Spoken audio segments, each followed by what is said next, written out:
everyone, it's me, Amanda, and welcome to my first vlog. So, one of the reasons why I haven't done a vlog is because of fibro fog, and I am very self-conscious about it. And the main reason why is because I have a tendency of dropping words and forgetting my train of thought, so it kind of sometimes turns into a ramble. And because of that self-consciousness, I kind of avoided the whole vlog thing. After talking to my husband John and everything, he's like, you know what, this might be good to show people a side of fibro that they might not necessarily think of or have seen. So here I am doing my first vlog. So with that, let's get into it. Today's topic is going to be emotional support animals. And this has been all over the news lately. And I actually have two emotional support animals myself. My amazing dog Mushu and Max. My two puppies, I could not live without them. Max will sometimes make sure that, actually more than sometimes, almost every morning, make sure that I get up in the morning when he hears my alarms going off. He knows that I need to get up, and I have a tendency of not staying up. I want to stay in bed, and so he'll scratch at me until I get up, and then once I'm up, he makes sure that I'm getting dressed and won't leave my side until I've completed all of my tasks, whereas Mushu is like my love bunny, and I love him. And I live in an apartment, and as such, a lot of apartment complexes don't allow animals, and those that do allow animals charge really high fees and rents. And because my two dogs are emotional support animals, they get to live with me free of charge, and then once we leave this apartment, any damages that they have done, I get charged for those damages. So it doesn't mean that I get to live scot-free and everything. I still have to pay for their damages, but I don't get charged monthly rent and high deposits, because sometimes the rents can be upwards of $50 a dog. So that's an additional $100 a month, and most of the apartment complexes around here, they have a 15-month lease, so it's an extra $1,500 on my lease to have my dogs with me that I need. And so you know, lately we've been hearing about emotional support animals a lot in the news in regards to air travel. Just a few weeks ago, there was Dexter the peacock, who tried to get on a plane with their owner and was denied because, let's face it, it's a peacock. Oh my gosh, where would a peacock fit in an airplane?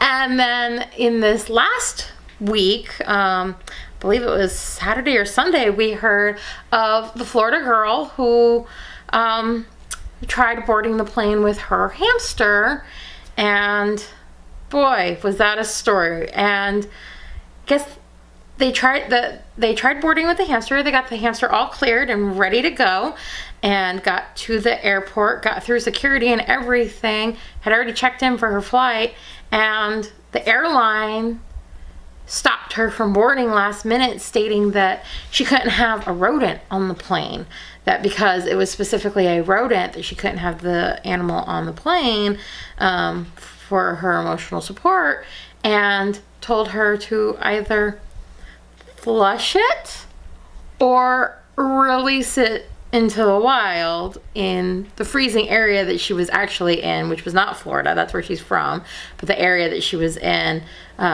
was freezing cold there, and she did not want to let it freeze out in the wild. And after several attempts of trying to get someone to take the animal and not being successful, she ultimately decided to flush her emotional support animal down the toilet so she could get on her flight, because apparently she had a very important medical procedure. So these are some of the news stories that we've been hearing in regards to emotional support animals, and it's really spurred a lot of conversation of what the guidelines are for emotional support animals. And How does someone get, all the way to their flight and then end up flushing their animal down a toilet?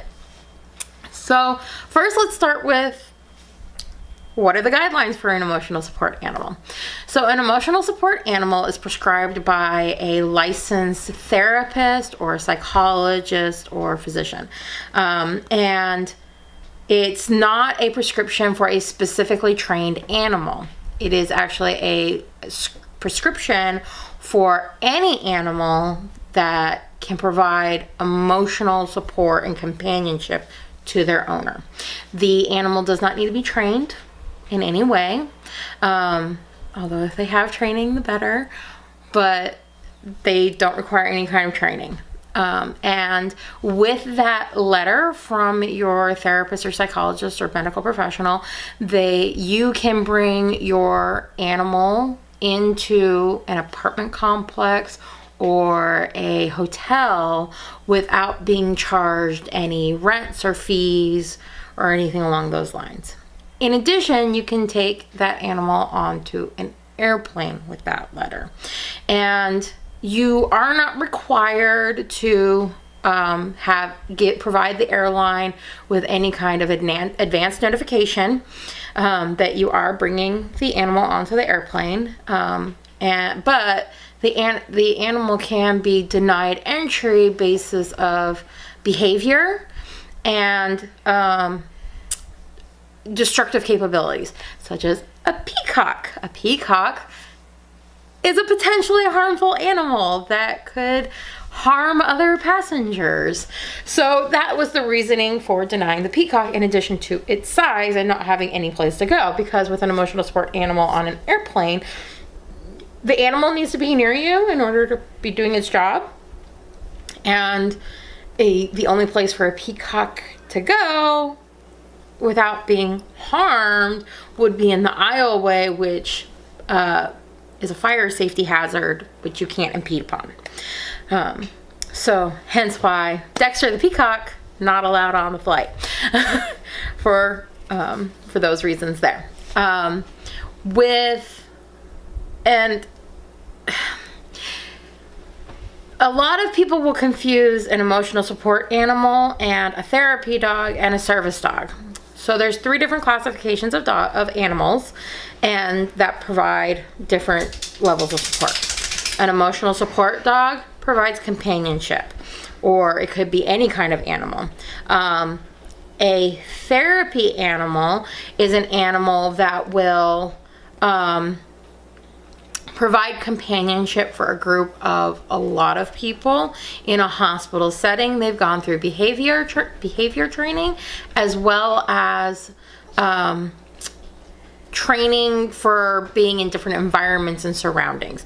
So they're accustomed to being in large groups. They're accustomed to being in areas that another dog would not necessarily be comfortable in. So they do receive behavioral training. And an emotional support dog, their only areas that they're allowed into are apartment complexes, into airplanes, and into hotels. They're not allowed in the general public. They're not allowed to be going to the grocery store. They're not allowed to walk into your Haagen-Dazs or McDonald's. No. A therapy dog. No. They're not allowed in the general public. They're not allowed in apartments. They're not allowed in airplanes. They're not allowed in hotels. They're only allowed in hospitals. And then there is service dogs. Service dogs have been trained to perform a specific task for their owner. And service animals can be a dog. It can be a pony, like a small miniature horse. They're typically, when people think of service dogs, they think of a big dog. It can be a small dog. It can be a medium-sized dog and be a big dog.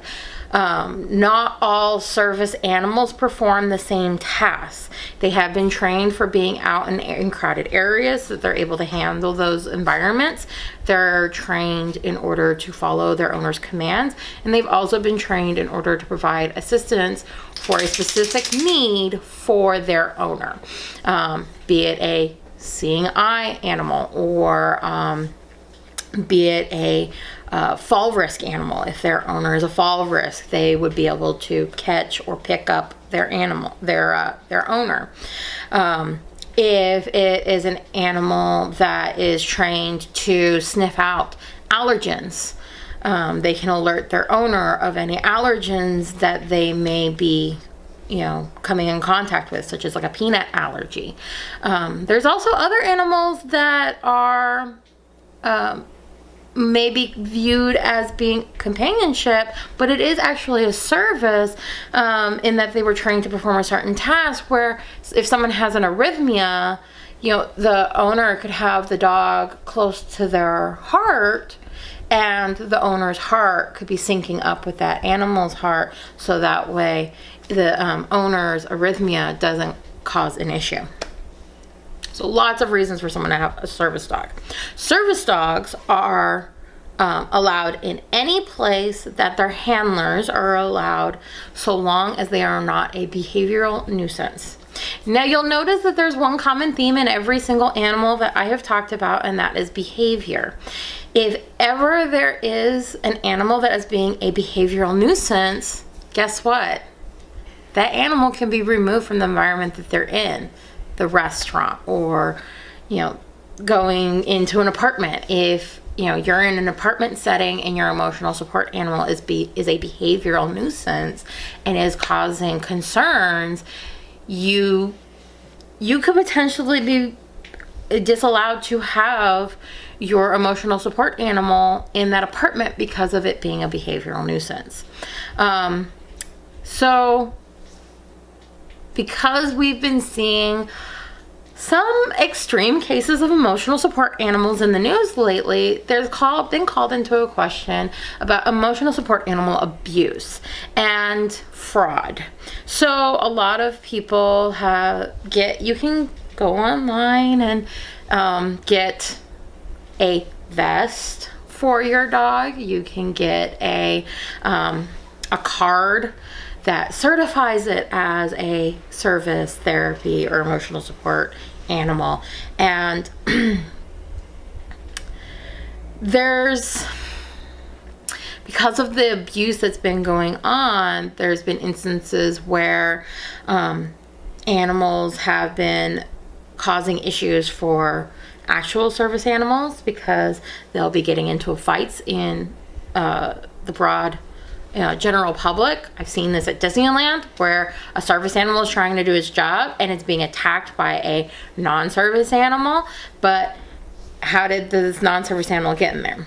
And the reason is because you are only allowed to ask 2 questions in regards to a potential service animal, and if the handler can answer those 2 questions, then they're allowed in where they're at, so long as their dog is not a behavioral nuisance. And unfortunately, because some dogs haven't been trained for specific environments and how to handle themselves out in the public, then you'll have those dogs encounter the legitimate service dogs, and the legitimate service dogs are trying to perform their task and help their handlers. And then you'll have the untrained, illegitimate, fraudulent animal attack that legitimate animal and cause a whole big disaster. And then the service animal that's trained to perform a specific task is no longer able to perform that task at that time, because it's trying to get the fake animal off of it and away from it. So yeah, unfortunately, it's been a huge thing, and it's even made people who have legitimate emotional support animals come off kind of as a joke. And I've gotten into several internet debates myself in the last couple of weeks because of Dexter, the peacock, and the most recent hamster, because the question is, well, if that really is her emotional support animal, why did she flush it? Clearly it's not as emotional support as she let on to be, if she is so willing to flush her animal down the toilet. And there, I have a hard time with this one, because I couldn't even imagine, you know, doing something to harm my two dogs, Mushu and Max. And even on the days where they frustrate me the most, I couldn't do it. There's no way I could do it. And I would never take Max and Mushu into an environment that I knew they couldn't handle in the first place. So it wouldn't even call into question. But, you know, and then there's always this lingering thought of, you know, she's claiming that she's got this medical procedure. It's none of my business what that medical procedure was. That's her right in order to keep that information private. But it really makes you wonder, how important was it if she needed to, you know, cause harm to her emotional support animal? Was it really as necessary as she claimed it to be? Or did she just not want to deal with her animal and chose the quickest and easiest option in her eyes? I just don't know, and I don't want to judge someone for decisions that they had to make on a fly. I know I personally couldn't have made a decision like that, and wouldn't have. I think I would have done everything in my power to reschedule the said appointment that she was needing to get to. And I hope it was the case where she couldn't, and it was a life-threatening situation, and she absolutely needed to go to that appointment, and that was the case. I would hope she wouldn't cause harm on purpose just because she didn't want to deal with her animal at that moment. That just horrifies me that someone would do that. And like I said, it's causing a lot of people who actually need their animals become kind of a joke. And anytime I even mention my emotional support animals, I get brought with, haha, yeah, emotional, her. And my animals were prescribed to me by a licensed therapist. So, you know, be with it what you may. With that being said, this was our conversation. What are your thoughts? Do you find emotional support animals to be a joke, and, you know, we're all just trying to take advantage of a system to not pay fees? Or, you know, do you feel like you need an emotional support animal and you'd like to find out the ways in order to get one? P.S. Like I said, go to a therapist. He will prescribe you one if you need one. So let us know. I would love to hear everyone else's thoughts on this. Is it just me? Is, you know, the debate becoming just insane and we need to figure out a legitimate solution? What is the legitimate solution? You know, how do we control making sure that service dogs are able to do the needs that they need to do? How are emotional support dogs able to do what they need to do in their environments? What's the answer? I don't know. Let me know. I'd love to hear your thoughts. All right, guys. Thanks.